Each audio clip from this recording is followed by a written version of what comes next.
Like, what do you think about guys commenting on your pecs and stuff? Yeah. Using that stuff that you call toxic Toxic masculinity. masculinity. Yeah. What's the guy named Rashid? Come on, you know his name. Yeah, What's Tariq Rashid. Yeah, You know what? what? Shit he's talking about. He was talking some crazy shit. Well, man. first of all, man, I don't back. I literally love. I was built for this kind of discussion. You know what I mean? I don't shy away from talking about anything. But some people, I don't know, in our community, some people think they're the one, they dictate how we should live our life, how black men should live, and how they should be, how their masculinity should be produced, and how it should be forwarded to what particular group of people or whatever, Yeah, I mean, well, first of all, in our community, like you said, with black people, if you're not this kind of black, if you're not my kind of black, you are all of a sudden not black. People are like, hey, Terry Crews ain't black no more. And I'm like, when did that happen? I had to realize and grow up that people were different. Dude. That's what I had to grow up and realize that we're different. We're not all the same. But if you get caught in that group of people, that set of people that believe that we have to be this way in order to survive. I'm going to say something that's going to be very controversial. Tell me about Say it. These are the same people that killed Malcolm X. Oh, yeah? You understand? Like when Malcolm X was Malcolm X, and then all of a sudden he decided, I'm changing. All of a sudden he went to Mecca and he decided, I need a new way. All of a sudden he saw different colors worshiping, and he was like, you know what? I need to leave. I need to get out of what I was in, and I need to embrace this thing on a worldwide, global level. And there were a whole lot of black people who wasn't down with them then. And they let him go. They literally turned on him. And again, I don't know all the details, but when I look at it and I say when he died alone. The community was not the same community that was like, we want Malcolm. And then when he turned, all of a sudden you did something a little different than they wanted, and boom. And this is the stuff we're talking about. Now, all of a sudden, years later, we look back and they go, oh man, Malcolm X was a genius. And then, same thing with MLK. MLK had so many people that was like, man, you need to just go smack a fool. And MLK was like, no, we gonna do it nonviolent. Everybody thought that was weak. Everybody thought you was a punk. Everybody thought that. And lo and behold, this is how you change the world though. You know what I'm saying? And that's controversial. It's very controversial. You could look at two ways. We don't know. Maybe not being nonviolent, but maybe that really just took us a different direction. Right. We never went that route. Some people did. They had different fractions that went to violent. The Black Panthers. They had True. Yeah, Huey Newton. Yeah, and those but guys. But remember, there were riots. There were riots. What's the other guy named Stokely Carmichael? Stokely Carmichael. Listen, first of all, I don't believe in that. Now, I'm only talking about my experience. Me. I ain't talking about nobody else's experience, but my experience growing up in Flint, Michigan, where I came up, and I literally graduated in class of 86. The whole auto industry was dying. The crack epidemic was at an all-time high.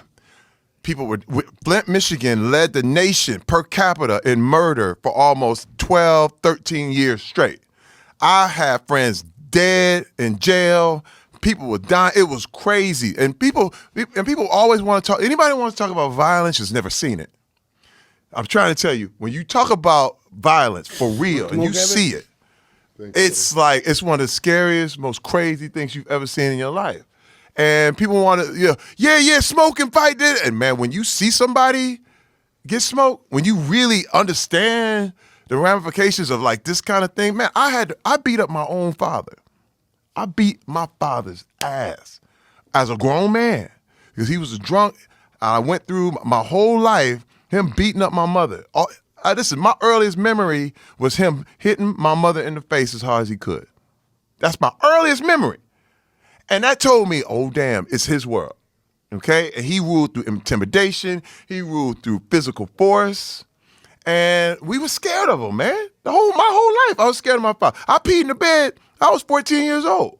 Because I wake up, I didn't know what was going to happen. I'm still afraid of my father. I would never fight my father. Come on, man. I don't care, world champion, because I know he would shoot you. He would kill you. He would kill you. I knew that for a fact. I knew that as an adult, I was always respectful. He needed money. I would make sure I gave him money. I didn't want to be on his bad side. But see, I did the same thing. I was a pleaser. I was like, man, you want another beer? Here's another beer. You want this? No. Yes, sir. Yes, sir. But pull your pants up. My pants up, sir. No. But this is the thing. I became a grown man. And I said, look, I'm gonna bring my family home. I'm gonna bring my kids home for Christmas. I'd played in the NFL, I had done this thing. I said, listen, I'm gonna bring my kids home for Christmas. I said, please, please, just don't act up. Just please. My kids have never seen it. My kids have never seen nothing crazy. Man, I bring them home. I'm out there hanging out with my wife and my kids. I'm hanging out with my wife. We about to go out. My kids are left them at home. Man, I get a call from my aunt. Oh my God. He hit your mama in the face. He knocked her tooth sideways. He knocked her tooth loose. I said, what? Are you kidding me? Like, I spent my whole life trying to keep my kids out of this. And all of a sudden, I bring you home one time. I just ask you promise me you're not going to trip? And he just did that to show me he could do whatever he wanted to do. I said, take the kids to the aunt's house. I dropped my wife off at the aunt's house. I drove to the house. Went home. He was still there. I said, man, it's me and you. And I beat his ass for hours. Now, Mike, let me tell you something. What blew me away, though, I thought I would feel some satisfaction from that. I thought I would get some sort of release, and I got nothing. Man, look, I was sitting there like, this don't work, dog. This don't work. I got revenge. Wait, I got all the revenge I wanted. He was lying there talking about, do him, please. Because he an old man now. You know what I mean? And I'm going, all right, hey, man, all this beating people ass stuff, it don't work. I mean, when you look at the results of what happened, I was like, I was left emptier. I was just like him. And I was done. I said, you know what?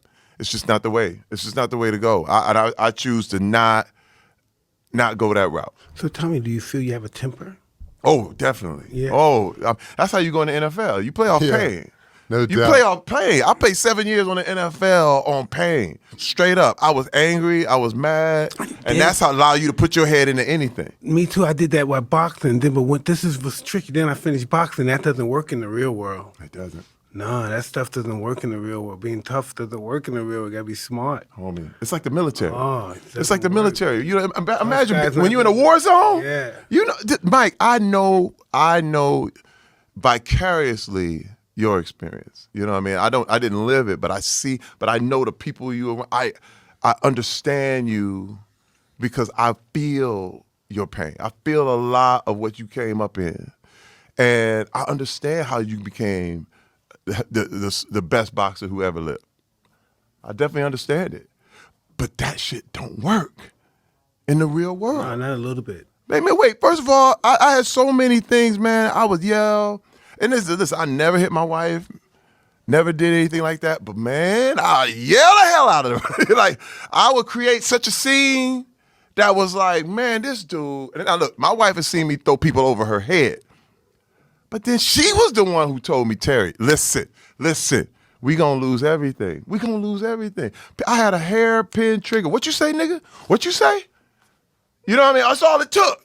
And all of a sudden, I was snapping. And dude, Listen, can I tell you something to you? I'm glad Talk you to didn't me. reach that level yet. See, I was that guy tripping, hitting people because they fucking with me too much for autographs. I fucking knock them out or something, I break their fucking jaw. Next thing, but know what? I started signing those checks, and that what broke my spirit. Oh, these are getting $4 million. I don't even know these guys.